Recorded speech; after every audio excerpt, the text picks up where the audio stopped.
Gayuma upang habang buhay kayong magmamahalan at magsasama gamit ang itlog. Hello mga guys, kumusta kayo? Panibagong araw, panibagong video na naman tayo. And sa araw na ito ay isa na namang video ang aking tuturo sa inyo na simpleng gabay o simpleng pamamaraan na makakatulong sa atin. At bago ang lahat, gusto ko lang mag-disclaimer sa mga taong hindi naniniwala at hindi gusto ang mga kagaya nitong video. Please skip this video and maghanap kayo ng videos na gustong gusto nyo dahil ang video na ito ay para lamang ito sa mga taong naniniwala and gusto mag-try.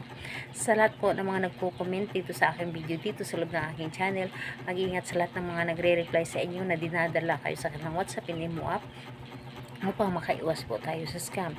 Ngayon po, ituturo ko sa inyo paano gagawin ang isang gayuma upang habang buhay kayo magmamahalan at magsasama. So, dito po is kailangan natin ang ating gagamitin is kailangan mo lamang dito maghanda ng 2 hilaw na itlog.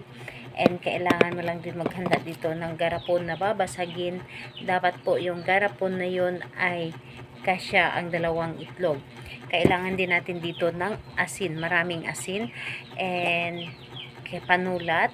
And syempre kailangan din natin dito ng bulaklak, ng kahit anong klaseng bulaklak o kahit medyo lanta ng bulaklak tulad nito. So ito lamang ang dapat nating ihanda and kailangan na ready ka sa iyong sarili na gagawa nito and kailangan buo ang iyong loob sa paggawa and hindi ka nagdududa dapat dahil ang pinakakailanganin natin dito sa paggawa is yung sarili natin, yung paniniwala natin. So kapag ready ka na, pwede mo na itong simulan. So ang gagawin mo dito una, dito sa isang itlog gamit ang marker, isulat mo dito yung pangalan at apelyido ng inyong partner, yung taong mahal po ninyo, isulat po ninyo. So ayun, sa pangalawang itlog naman ay isulat mo dito ang iyong pangalan, buong pangalan at apelyido, pero dapat nauuna mong isulat yung pangalan ng inyong partner. At ngayon kapag naisulat nyo na yung pangalan niya at pangalan mo sa 2 itlog, ay ilagay mo dito sa garapon ang itlog na yon.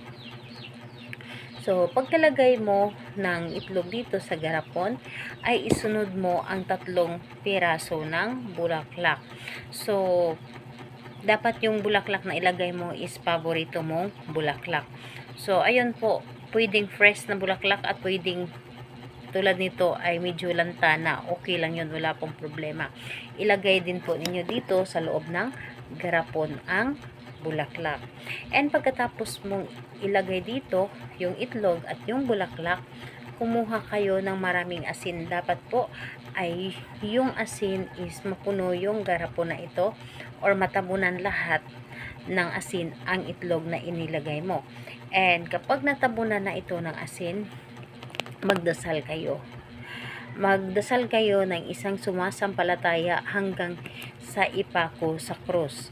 And pagkatapos mong dasalin iyon, and sa mga hindi alam yung dasal na yun, ay inyo itong i-search doon sa Google. So, pwede ninyong basahin habang dinadasal ninyo kung hindi po ninyo alam. And pagkatapos ninyong idasal dito, is hipan mo ang garapon dito and dapat ihip na pa-cross. Ihip na pa-cross isang bisis lamang and pagkatapos ay isunod mo dito ang inyong nais. Sa pamamagitan nito, sambitin mo yung pangalan mo na ikaw ang gumawa at sabihin mo na magmamahalan kami habang buhay, magsasama kami habang buhay at kahit sino man ay hindi makapagpapahiwalay sa amin ni pangalan at apelyido ng inyong target.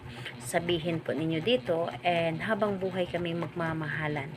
So pagkatapos nun ay takipan mo ang garapon. Takpan mo ang garapon at maghintay ka ng 3:00 ng hapon pagkatapos mong gumawa nito at iyo itong ibaon sa lupa. And sa paggawa naman nito, dapat po is mas maganda na gawin mo ito sa 12:00 ng tanghali. So 12:00 po ng tanghali ang paggawa nito sa araw ng Tuesday and or di kaya Friday. So, pagkatapos mong gumawa is, yung garapon is ibaon po ninyo ito sa lupa na kung saan lagi ninyo itong madadaanan. And kung wala naman kayo mapapagbaunan, itago ninyo ito sa lugar na pwede din po ninyo laging madadaanan, na hindi din po ito makikita ng ibang tao sa kasama po ng bahay ninyo. So, dapat po ay ikaw lamang ang nakakaalam sa inyong mga ginagawa. So, ayun po, napakabisa nitong aking itinuturo sa inyo ngayon, and dapat po ay buo lamang ang inyong tiwala dito sa paggawa ng ritual na ito. So, ayun po, Tuesday and Friday ang paggawa nito sa alas 12 ng tanghali, at ibaon ito sa oras ng alas 3, at kung hindi ninyo ito maibaon sa oras ng alas 3 sa araw na yon, kinabukasan pwede po ninyo ito maibaon. So ayun, salamat po sa inyo, bye bye everyone, God bless us all.